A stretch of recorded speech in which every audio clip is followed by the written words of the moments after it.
This lunchtime seminar is brought to you by the UCL Center for Ethics and Law, and I'm director of the center. My name is Chiu. We are very pleased to bring to you today Dr. Radha Ivory from the University of Queensland. Dr. Ivory is senior lecturer at the University of Queensland School of Law, and her research interests lie at the intersection of public international law, corporate crime, and corporate governance. And today she's going to bring us a lecture based on her recently published article with the prestigious International and Comparative Law Quarterly on the international settlement of foreign bribery cases. So without further ado, I'm going to give the floor to Dr. Ivory. Dr. Ivory will speak for about 30 minutes. And during this time, we welcome any questions to be sent to us via the Q&A function. After Dr. Ivory's talk, I shall be moderating and facilitating the Q&A. So all questions welcome. Let's have Dr. Ivory start her talk and her lecture. Thank you. Well, hello, Iris, and hello, everyone out there in London. It's very nice to be joining you from Brisbane. I expect the weather is somewhat different there than here. I'll leap straight into the proceedings after thanking Iris for that warm introduction and the opportunity to be with you today. Just give me a moment while I share my screen. So as Iris said at the beginning, the purpose of my talk today is to outline the findings of research that was published recently in the International and Comparative Law Quarterly with my colleague, Professor Tina Radha from the Norwegian School of Economics. So our starting point in this research was the international legal framework on corruption. Our topic was the topic of settlements in foreign bribery cases, which are familiar to, I expect, many of you from your work every day, both in practice and in compliance. But where we were looking at this was the international treaties and soft laws that regulate how countries deal with foreign bribery matters. The logic of these conventions, just quickly to recap, is to get a large number of at least relevant states together to agree to certain minimum standards on particularly the criminal law approach to corruption. So the idea is that if states comparably regulate the crime, for example, here of foreign bribery, they provide a criminalization of that conduct, they provide for equivalent sanctions, things like confiscation, and rules around enforcement, then over time, all states will deal with that conduct in an equal way, and there will be no safe havens for corruption anywhere in the world, or at least amongst those countries that are party to the convention.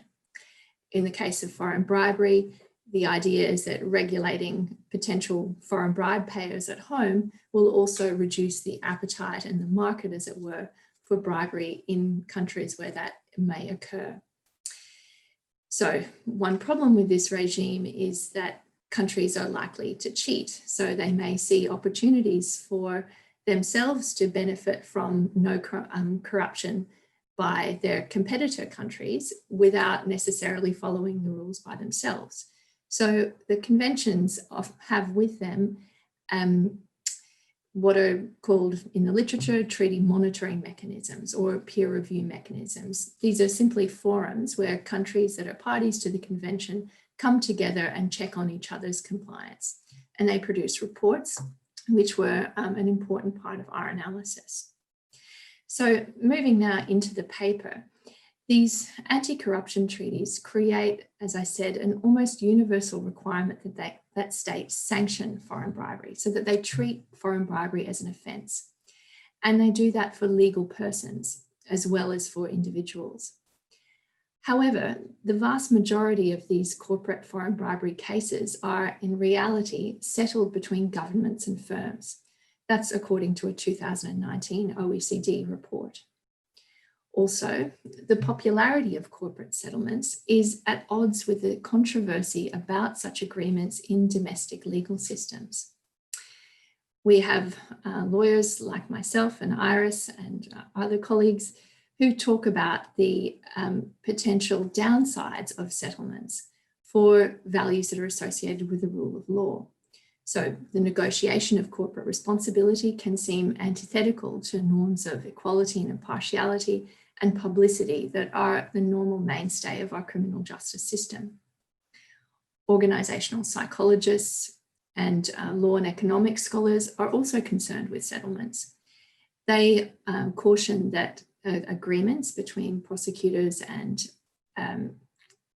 prosecutors or other regulators and potential offending companies may not always deter foreign bribery or otherwise prevent corporate crime. Settlements, they argue, have to be very carefully calibrated with the rules in a particular legal system, and with a view to the fact that corporations may inadvertently or otherwise over time help countries develop regulations that are more conducive to their operations rather than perhaps the hardest enforcement norms.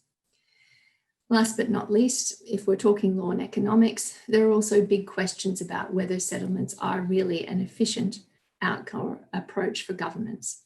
Efficiency gains are hard to assess in this situation, and they have to be offset against other factors. So in this particular research, we did not try to resolve or further the debate on the rights or wrongs of settlement. There's enough of that out there already. Rather, we tried to understand three things. First, how are settlements regulated in international anti-corruption law? Second, how are settlements evaluated by anti-corruption treaty bodies that monitor anti-corruption laws? And third, how does that international approach to settlement, such as it is, perform against criteria for assessing settlements that emerge in the literature? For ease of our discussion today, I'm just going to say settlements rather than corporate settlements, although the corporate settlements were what we focused on. And if anyone needs a definition, we used a broad one in the OECD report that I already mentioned that really looks at any agreement between a legal and, for their purposes, natural person and an enforcement authority to resolve foreign bribery cases without a full trial on the merits and with sanctions and/or confiscation. So, moving to the first question, which was, how are settlements regulated in international anti-corruption law? We looked for provisions relevant to settlements in anti-corruption conventions and related instruments. We focused in particular on the United Nations Convention Against Corruption, or the UNCAC, and the OECD Convention on the Bribery of Foreign Public Officials in International Business Transactions. Although we also looked at OECD recommendations and commentaries and OECD reports on UNCAC, the UN Convention state practice. What we found, perhaps unsurprisingly, is that there are no articles dealing directly with corporate settlement. What there are instead are provisions that, as it were, provide a framework for domestic settlement law and practice, and a point of departure for the treaty body reports that I'll be discussing next. The framework is clearest in the OECD instruments, and it rests on three fundamental types of provisions. The first are provisions on the liability of legal persons. Those are those rules, in the case of the OECD Convention in Article 2, that require state parties to establish the liability of legal persons for the bribery of a foreign public official. In the conventions we looked at, that type of liability does not necessarily have to be criminal. It can be non-criminal if that's necessary under the rules of the particular state. The next part of that framework, so the second kind of pin or angle, as it were, on the triangle, is or are provisions about sanctions. So the OECD Convention there again provides a good example. Article 3 provides that as a rule, states have to react to foreign bribery when established with effective, proportionate and dissuasive criminal consequences, including monetary sanctions for firms. Those terms, effective, proportionate and dissuasive, aren't defined, but they're also found in European instruments and throughout this international anti-corruption regime.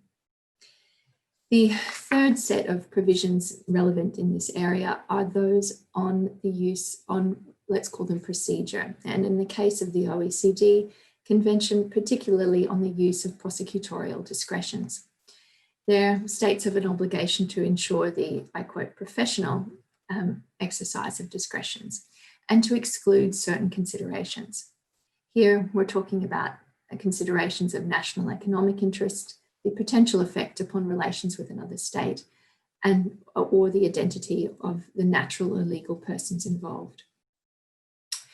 So the example of the OECD Convention is broadly replicated in the UNCAC, the UN Convention, although there are more specific articles on prosecution, adjudication, and sanctions, and on cooperation.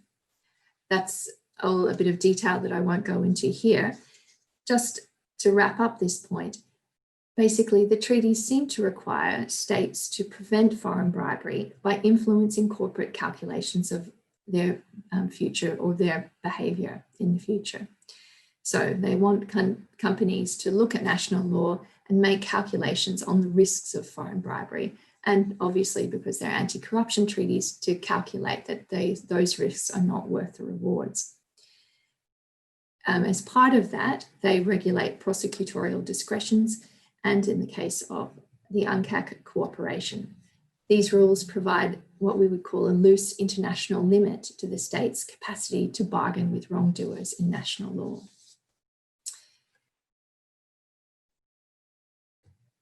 So the agreements that we looked at, those two conventions, do not regulate per se corporate settlements and foreign bribery matters. Neither do the soft law instruments that accompany them. That then led to the second question we asked, which is how are settlements evaluated by the anti-corruption treaty bodies that monitor country compliance with these international anti-corruption rules? So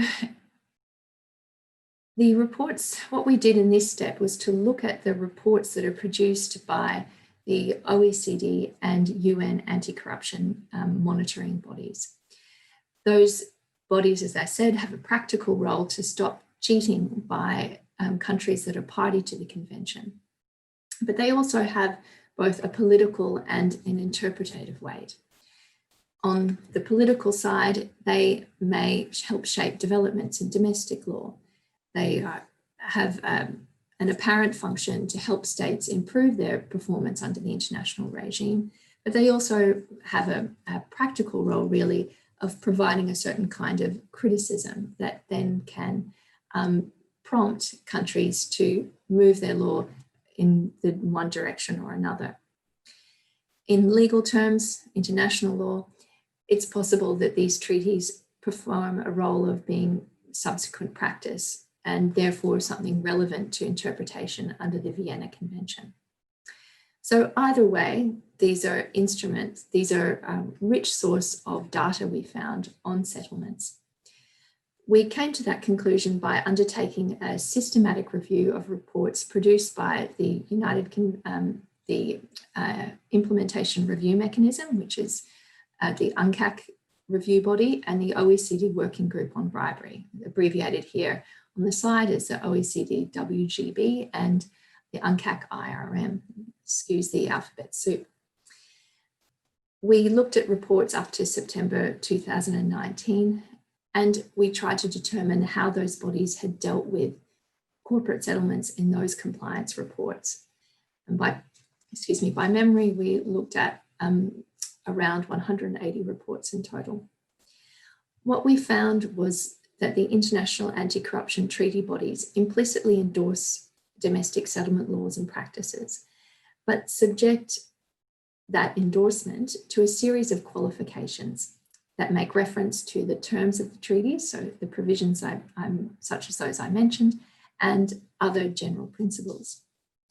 So to first talk about the endorsement, the monitoring bodies embrace, in the case of the OECD, and allow, in the case of the UNCAC IRM, settlements on the basis that they are mechanisms that contribute to the enforcement of domestic anti-corruption laws. Settlements appear in the reports as something that offer a pragmatic way of resolving foreign bribery allegations to the benefit of both governments and offenders, in this case companies. The OECD working group welcomed settlement laws and practices as per se valuable and flexible, innovative and interesting contributions to national foreign bribery enforcement systems. In a report on Chile, it even went so far as to caution against the removal of such laws. But the endorsement is not unequivocal. There are qualifications. The treaty bodies are concerned here that particular domestic settlement laws and practices may undermine compliance with the treaties or related principles of public law. The examiners thus seek to ensure that states observe the articles on liability, prosecution, and sanction, so as to achieve that goal over time of harmonious domestic application of the international anti-corruption norms. In addition, the bodies aim to promote principles of transparency and accountability, consistency and predictability in domestic settlement laws and practices. As a rule, one of the findings that was interesting to us was that the international anti-corruption monitors, these treaty bodies, do not try to find a basis for those values of transparency, accountability, consistency, and predictability in the texts of the treaties themselves. Rather, what they do is they suggest that obscure, unaccountable, or inconsistent corporate settlement procedures will fail to guide business actors and fail to foster public perceptions of an unbiased and well-functioning anti-corruption or settlement system. So I think this finding is best illustrated again with an example. And I'll take those examples from the OECD report. So let's start with Article 5, the discussion of the rule that deals with the prosecution's discretion whether or not to take forward a particular investigation. What the OECD working group said here was that broad or ill-defined settlement powers may enable prosecutors to be influenced by considerations of national economic interests or the identity of the natural or legal persons involved. So again, in the case of Chile, the OECD asked that country to specify that those Article 5 factors would not be relevant considerations in the country's prosecutorial guidelines. If we look at something a little bit closer to home for you there in the UK, interestingly, the United Kingdom was not criticised for the Rolls-Royce case, despite the fact that the importance of Rolls-Royce to British industry was mentioned in the approving judge's findings or judgment on that particular DPA. Another illustration of how this qualified endorsement works comes with Article 3, which is on penalties again. Here, the OECD working group is concerned that low minimum penalties or generous treatment of companies may undermine the Convention's goals of proportionate, effective, and dissuasive sanctions. So obviously, if the penalties are too low in settlements, then companies may have a form of impunity through those settlements. But in addition, if the rewards for self-reporting are too high, or for the penalties for not self-reporting are too low, then companies, then particular national settlement laws and practices may not perform against the Convention's sanctioning standard. So Switzerland was admonished for almost using a large reward for companies that self-reported as a form of impunity for those companies. Interestingly, though, the UK was not actually called to task for the Rolls-Royce agreement, although that company did not self-report and still got a 50% discount on its potential sanction. Mentioning both Article 3 and Article 5, the OECD working group is at pains to encourage countries to introduce clear legal frameworks on settlement. So in some countries, the settlement laws are regarded as excessively complex.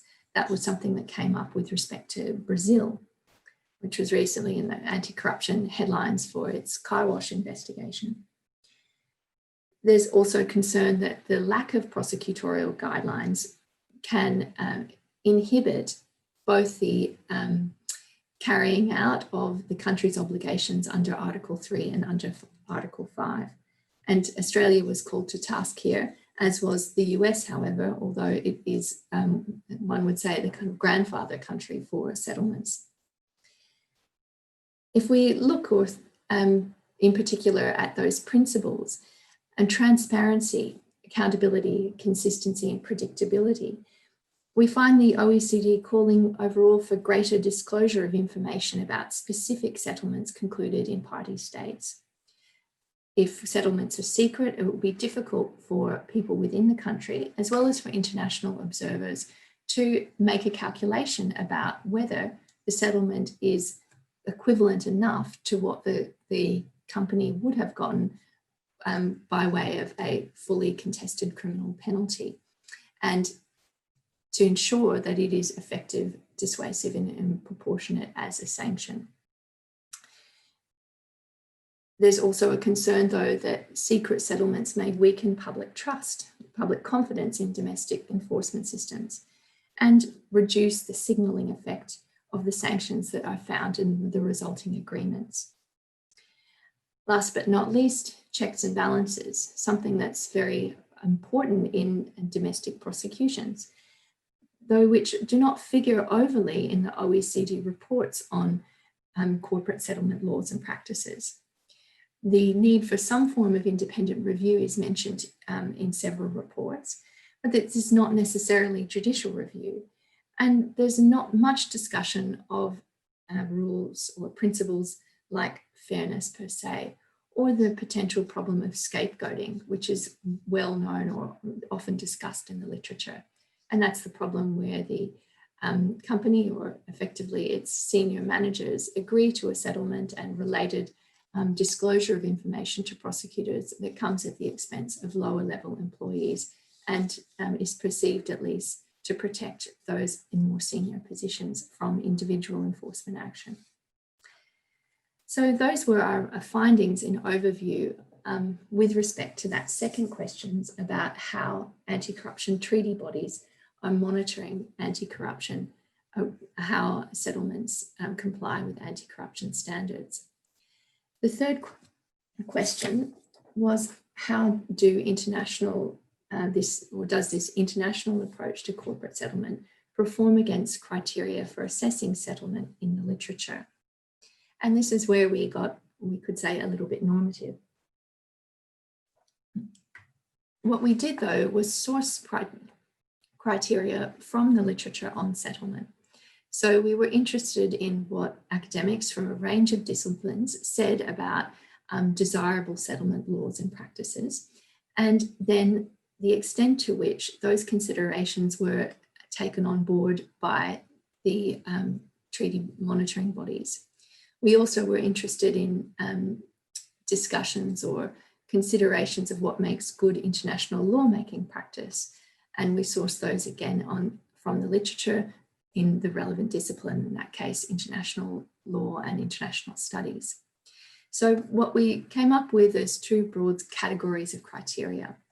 A procedural category that looked at the participatory nature or otherwise, and the transparency of standards that emerge through the treaty body reports that related to the sort of international layer of our investigation and the nature of the rules. And a second set of criteria that had to do with the substance of domestic settlement laws and practices. So how are the OECD and UN reports guiding countries in shaping their domestic settlement laws and practices? If countries follow the nascent rules, I suppose we could call them, will they end up with good settlement laws? And here we had three criteria: justice, prevention, and cost effectiveness to guide our inquiry.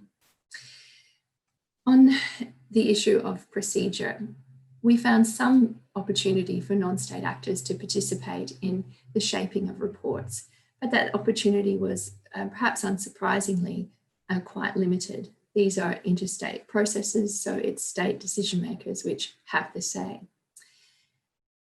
Furthermore, on terms of transparency, it's almost an inevitable conclusion that there is that the standards on settlements in the reports are relatively opaque. Otherwise, my colleague and I would not have spent months doing the analysis of the reports to figure out what they actually have to say about corporate settlements. In terms of the substantive criteria, we had three broad concerns under the heading of justice: fairness, equality, and legal certainty. We found that the treaty bodies addressed some justice-oriented concerns in their comments on settlement, but were not comprehensive and did not necessarily acknowledge the normative basis for the factors. For example, the OECD Working Group points repeatedly to problems of legal certainty and equality when it chastises states for ill-defined settlement procedures of broad prosecutorial discretions. But it tends to cite Article 5 of the OECD, as well as those values of transparency, accountability, predictability, or consistency. In terms of transparency and accountability, the working group is concerned with adherence of the states to the terms of the convention and the achievement of its equal enforcement goal. As regards to predictability and certainty, it does raise principal concerns, but they're by reference to criteria that are less demanding than what one would find in a discussion of, for example, the European Court of Human Rights or equivalent domestic standards. There are also pragmatic motivations behind those justice-oriented concerns, which I've already mentioned, and that can be summarised perhaps in the notion of public trust.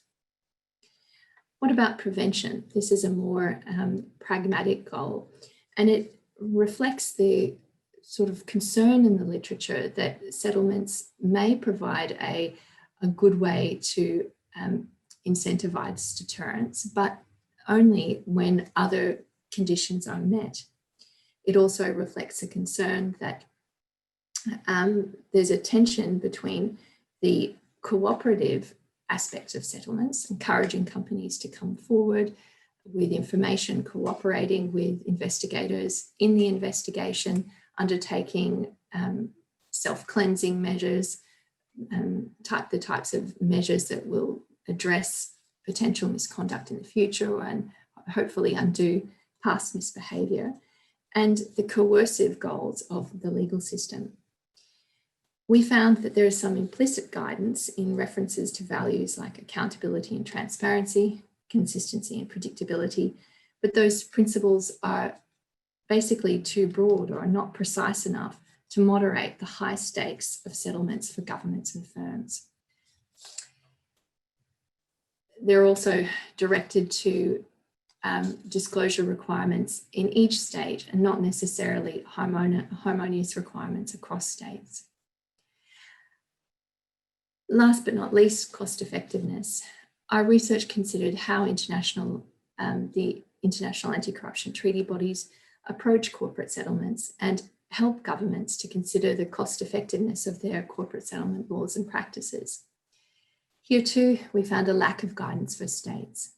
Cost savings were cited as a point of favour of settlements by the OECD working group, for example, but that treaty body and the UN treaty body also does not consider whether particular domestic settlement laws and practices are actually achieving cost savings for government. At most, they comment on the quantum of sanctions in particular settle matters.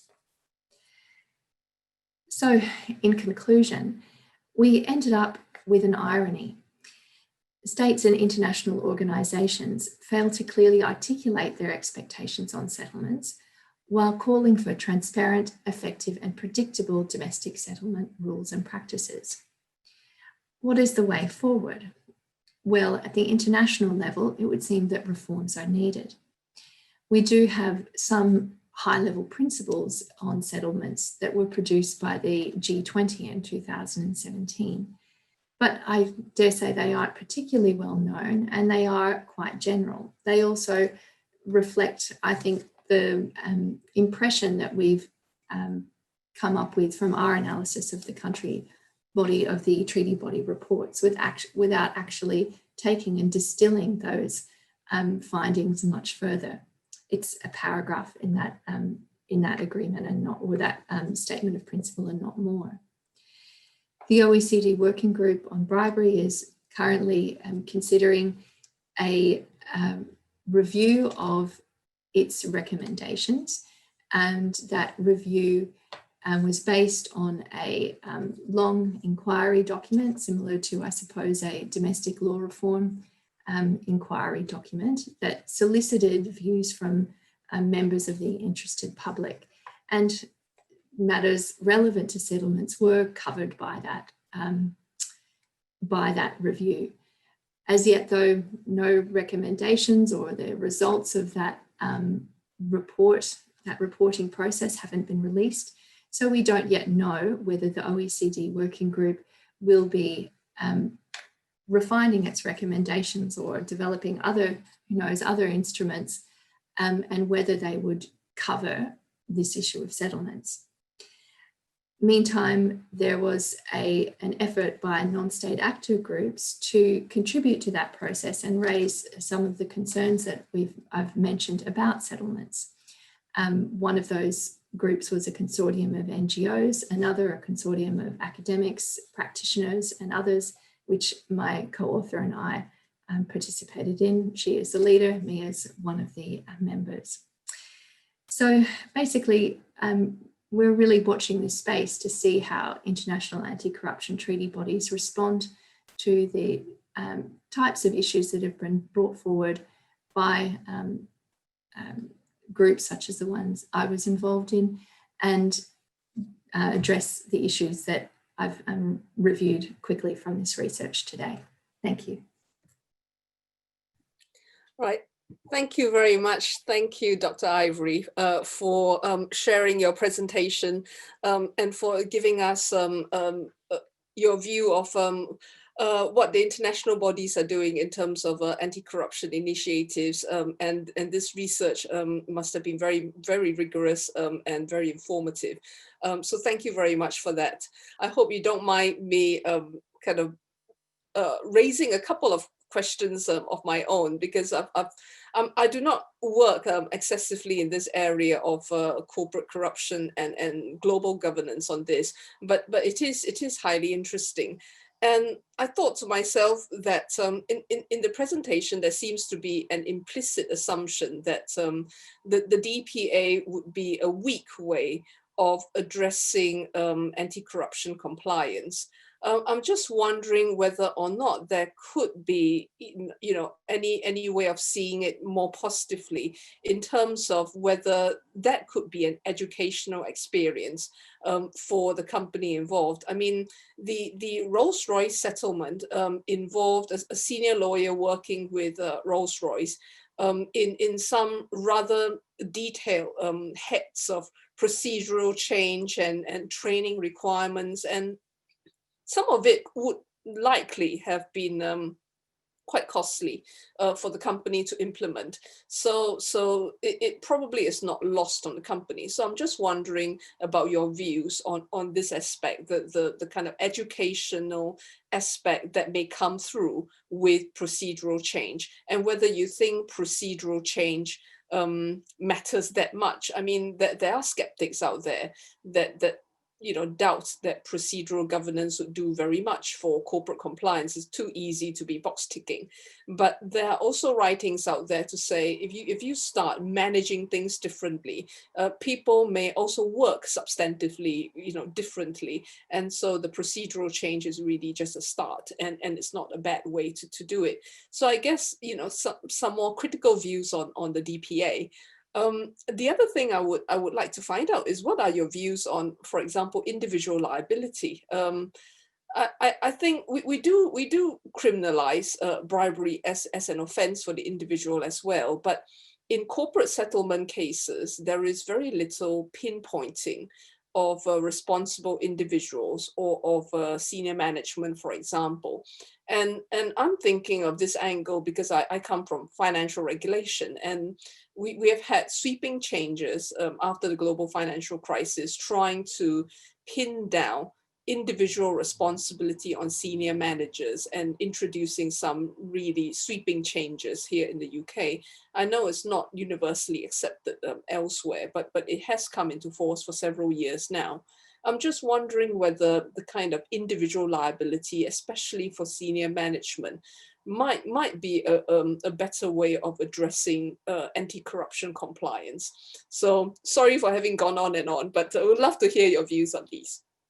Thank you very much, Iris, for those excellent questions. So just to take them one at a time, your first question was about the characterization or implicit characterization of DPAs in the research, and whether perhaps the characterization or our starting assumption was too negative, and DPAs could perform an educative or a reconstructive role for the companies involved.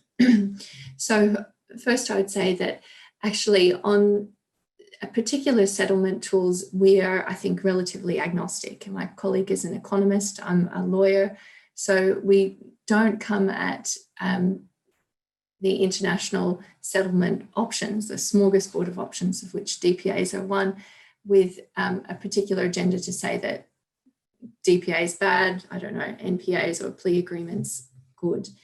Rather, what we were looking at is the types of factors that go into making a particular settlement practice a good one for the country involved. And by good, we mean designed to achieve deterrence, designed to reform the company, basically designed to make foreign bribery less of a problem, and if it has been a problem, to redress that appropriately. Having said that, I think there are trade-offs involved in any of these choices, to enforcement choices. So a DPA does have features of a more regulatory approach to the crime of corruption. Some would say, maybe yourself from your other work, a new governance tool, a tool that's designed to change and more flexibly respond to wrongdoing, and to transform the organisation from something that was potentially a rather toxic environment to one that is much more likely to have people who comply with the law. And I think that there is research to suggest that organisations there's these examples to suggest that organisations can change. So Siemens would be, I think, the casebook example of that in the foreign bribery space. And there's also research that supports the finding that organisations can do a better or worse job at managing those risks from the beginning. So I think it's a good thing that settlements do provide options for prosecutors to try to positively incentivise behavioural change. The question is just what's traded off for that particular advantage. And that's a very difficult decision for any legal system to provide for in the abstract, and for any particular prosecutor to make. So what we were looking at is whether the international level is shaping the domestic level to encourage the perhaps best method of decision making and the most consideration of those potential problems. On the question of individual liability, it's an excellent one, and it's one that in Australia we've been grappling with recently as well. Not to go off on a tangent, but we've recently had a Law Reform Commission report on corporate liability that sidesteps the issue of individual liability by pointing to what we would call the bears regime. So a regime that's supposed to encourage responsibility of individuals, individual senior managers, by requiring explanation and acceptance of this corporate steps by those individuals. It does come out in the literature that academics are keen to ensure that there is more individual liability for offences of corporate, or is offences committed in the corporate space. So I think, again, there's a tension between pragmatic regulatory responses and perhaps the desire for more punitive responses to crimes that occur in the white collar context. And the issue to look at this research is not dealt with, I think, although maybe I'm speaking a little bit beyond the findings of our data, but it's not dealt with particularly well in or in great detail in the reports that we looked at, this individual liability question. But that may be something that I'd have to go and check our findings again on. Thank you very much. Thank you, Radha. I think you very rightly pointed out that that's the dilemma. I mean, between whether we are going to use a more regulatory approach and kind of secure pragmatic compliance, not necessarily needing to name and shame, but looking at it from kind of a cold hard economist point of view. Are we deterring? Is it effective? That kind of question, or do we put it on a moral plane to say that this is wrong? So we should frame it as morally wrong, is an antisocial wrong, and therefore should be enforced as a crime. I have a very interesting question here from a member of the audience who is asking whether the securities regulator might be able to play a role in terms of enforcement, and referring specifically to ASIC. I think the Australian regulator has flexed its muscles and has direct actions against directors as well of listed companies. We've often seen ASIC as being quite a powerful regulator in terms of both standards and enforcement. And the UK regulator in comparison has been criticized and has always been told to be a work in progress. And I'm just wondering whether you see the securities regulator and the markets as being a potential source of discipline, actually. I think that is a very interesting angle. The short answer to that question is I do see them as being a potential source of discipline. And it's very interesting that ASIC has a reputation for strong enforcement abroad. I think that reputation is, probably quite well earned. Although the APRA, our prudential regulator, and ASIC have been criticised recently in a very high-profile Commission of Inquiry Royal Commission report on the banking and financial services sector for being too willing to negotiate with companies rather than go down the contentious litigation route.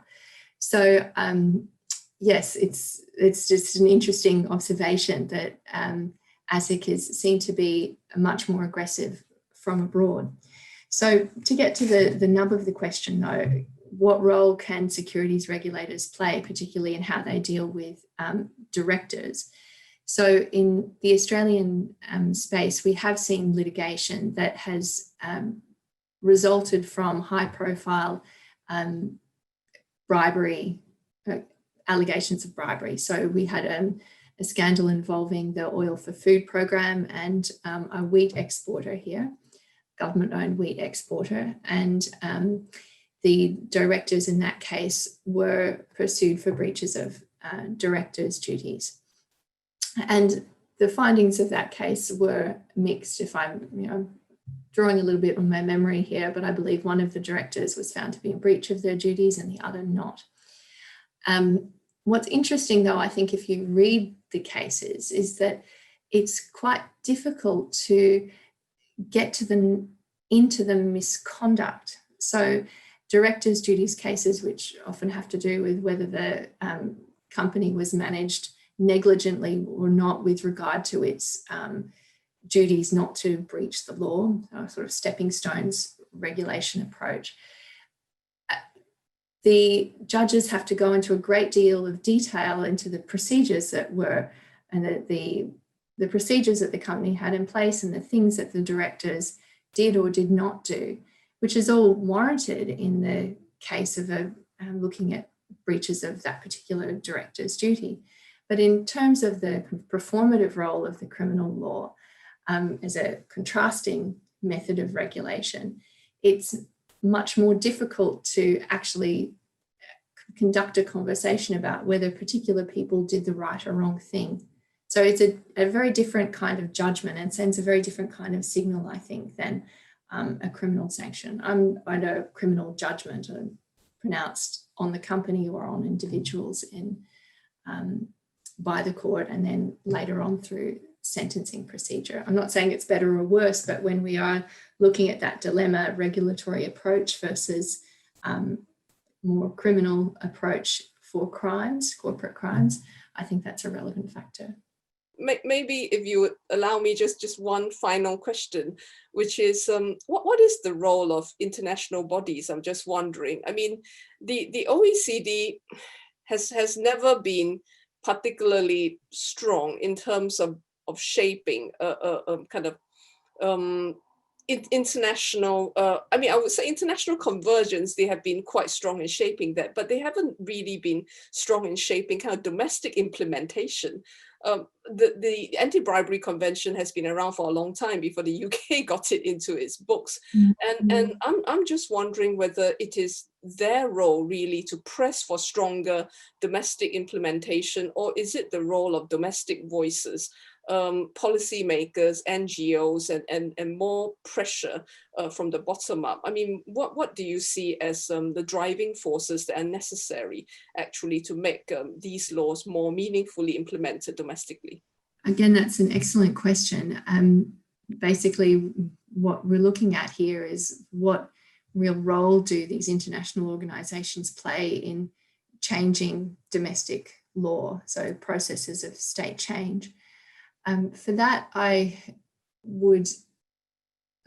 use a model that's been developed in sort of international socio-legal studies that talks about transnational legal ordering. So the premise there is that international laws do have an impact on domestic laws, but that impact is shaped by factors that are indigenous to individual states and that occur or affect a state concurrently with other factors that are outside a particular legal framework. So to take the case of corruption in Australia, which is the one that I've worked on the most, we've had a proposal on the books for a while now to reform foreign bribery law. Interestingly, the proposal was originally brought forth just a couple of days before the fourth OECD report and was brought on again, the bill just before the follow-up report from the OECD. And it does contain provisions that are reflective of US and UK anti-corruption practice. So I think when you read the background documents to those, that particular reform proposal, you do see definite nods in the direction of international bodies, but you also see references to wanting to do what one's peers are doing. So having standards that are best international practice, and that best international practice being set by like-minded countries in the sort of, let's call it the Anglosphere, for want of a better word. The fact that companies are also doing business across borders and have an incentive to reduce the differences in the compliance regime that affects them, I think that's also an important driver in this space. And their international law has a sort of indirect effect. Companies, large companies, also look to what the OECD does or what the UN does as a way of gauging how they should frame their compliance practice and what sort of risks to take on or to let go. Then again, there are factors that really have to do with the particular country in question. So anti-corruption scandals are anti-corruption and other types of corporate trust scandals, I think, can be important. And international bodies can there also play a role in publicising or helping to generate concern about particular matters. So I suppose the short answer would be, I think international bodies like the OECD and UN can be important, but that importance is mediated by a lot of other factors. Right, thank you. Thank you very much, Rana. I think maybe just to add to that point, there has been some research over here by two researchers at Sheffield on the market's response to basically corruption cases, and then after that modern slavery reporting, and they did find that investors did not like the negative report. So there is some sense of market discipline, but then on the other hand, I mean, a lot of these corruptions take place in order to generate revenues, really. So there is that opposite business case side of things, and not quite sure if the market is that clear or is ambivalent. Thank you very much, Rana, for this fascinating presentation, and thank you for being in conversation with us on your thoughts on this area. I think we probably just have to keep our voices up in relation to what we think, about the kind of the sociality of corruption in our developed societies. And I received a comment from someone saying, thank you very much, it's very thought-provoking, so great, and I'm very, very glad that our audience enjoyed this, and thank you very much, audience, as well, for being here. So please do look forward to our calendar of events hosted by the UCL Center for Ethics and Law. And once again, thank you, Rana, for spending this time with us. I know it's very late in the evening in Queensland, so thank you very much for being here, and we look forward to have you back with us at some point in time in the future.